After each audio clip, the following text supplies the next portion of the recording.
Good evening, everyone. Welcome to another edition of Faith and Finance. We're going to continue the conversation of 5 bad money habits that we need to eradicate from our financial paradigm. Last week, or the last time I was on, we talked about the number one and number two bad money habits. Number one bad money habit that we need to eradicate is not watching our money, not tracking, seeing what our money is doing, where it's going, and how it's allocated. Number two is not having automatic payments or automatic transfers set up so that you can pay your bills on time and also that you can save automatically. A lot of times it's hard for us to stay disciplined, not impossible, but a lot of times it is hard for us to stay disciplined and make those extra transfers to our savings accounts on a weekly, daily basis, monthly basis, however it is that you want to save whatever you and your family decided was best. So we're going to continue on to number three. Number three is going to bring us to minimum credit card payments. That's what that CCA stands for. CCA stands for credit card account. So our minimum credit card payments. We're going to stay dangerously away from, I say dangerously away, like so far away that credit card companies doesn't want to deal with us because we're not making the minimum payments. Making your minimum payments is easily going to turn a bill that is, or a credit card bill that is $5,000, right? When they're at $5K that you owe, you easily can pay $14,000 to $17,000 on a $5,000 credit card balance, right? Just simply making the minimum payments. It's going to take you 7 years to pay that off. Not only that, you're going to be spending up to $8,000 more than what you actually borrowed. If I'm going to spend $14,000, dadgummit, I want $14,000 worth of material. Can I get an amen? Bam.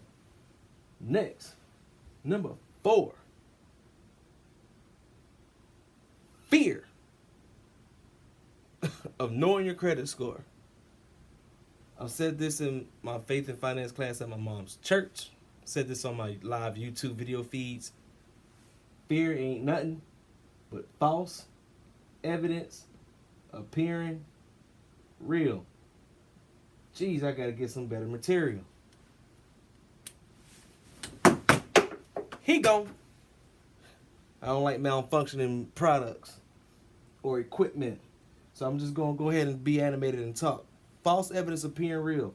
Not knowing your credit score. You're thinking, oh, my credit score is 495, 500, 570, 640, 630. I had one dude tell me his credit score was crap. And I said, well, what's your credit score? 750. It all depends on where you're used to being. You can have a crap credit score.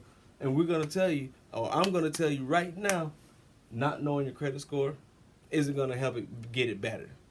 In fact, knowing your credit score is going to help is going to create a motivating factor inside of you intrinsically so that you can do the things necessary so that we can build our credit. Knowing your credit score is not the only step though. Part of that, you're going to have to get your credit report. A lot of people don't want to look at their credit report because they don't want to look at their medical bills, their old cell phone bills they ain't paid back when they was 19, 20 years old. They don't want to bite the bullet and take the hard step forward. But if you want to move forward, you want to go towards home ownership, low interest rates, you want to have that nice BMW 745i, big body, and you don't want to pay 18% for it, then you're going to have to know your credit score, you got to know what's on there. And the best way to do is get your credit report, okay? We're going to abbreviate, we're going to say CR for our credit report.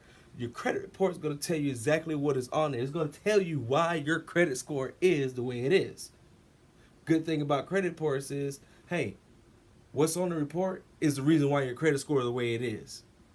It's not going to continue, over time, trickle down. No, what's going to trickle down your credit report, your credit score, is your behaviors that you continue to exhibit. If you do not change your financial paradigm, that credit score will continue to drop and plummet, right? It's going to plummet, just like Ripple did in the cryptocurrency world.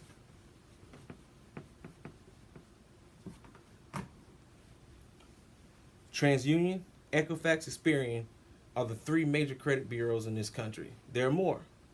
However, those are the three major. If you go to Annual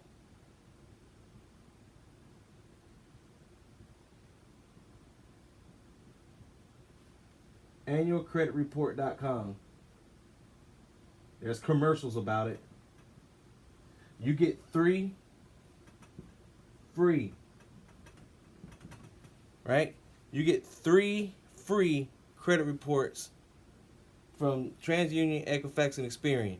Go through those, look for any discrepancies, look for any misprints or anything, any typos, something that may not have belonged to you, you don't know. But if you're afraid to know what your score is, and if your report is part of your score, then you're not gonna know. Hey, maybe somebody in Iowa has a house in your name and they went foreclosure, or they've been making late payments or something like that because they stole your identity. Well, I tell you what, let somebody in Iowa have a house in my name. I'm going right up to Iowa. I'm kicking their butts right out of there, and I'm gonna put some renters in, so I'm gonna make that thing come back to me. Woo! Can I get an amen? There we go. I ain't no preacher now. Don't get me twisted. Minimum credit card payment, stop doing it. Pay above the minimum credit card payment. All right, we're gonna wrap this thing up. Number 4, fear knowing your credit score. We all know fear is false evidence appearing real. We're not gonna do that. We know, hey, if it ain't real, it's intangible. Know your score. Bite the bullet. Get over it. Right? And start making a living. Start making your life better. Stop paying high interest rates because you don't want to know your credit score. Do it. Thank you very much for spending time with me. We've gone over 3 and 4 of the 5 bad money habits that we need to eradicate from our financial paradigm. I look forward to seeing y'all and more subscribers later on. Thank you very much for your time, and peace, love, and hair grease, baby.